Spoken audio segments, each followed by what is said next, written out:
Hindi hadlang ang kahirapan para tuparin mo ang mga pangarap mo. Marahil sa ngayon, nabubuhay ka sa kahirapan. Marahil sa ngayon, ikaw ay nangangarap, nagsusumikap, nakikipaglaban sa hamon ng buhay. Kung ginagawa mo naman ang nararapat, papasaan ba't lilipas din ang panahon? Matatapos din ang iyong mga pasakit. At mararamdaman mo ang pagluwag at ginhawa ng iyong buhay.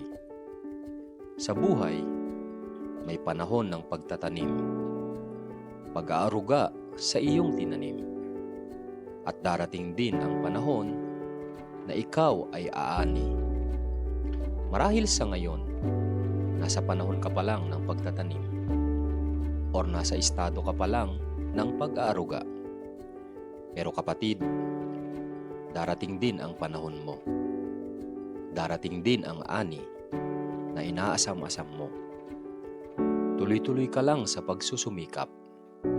Tuloy-tuloy ka lang sa pakikibaka.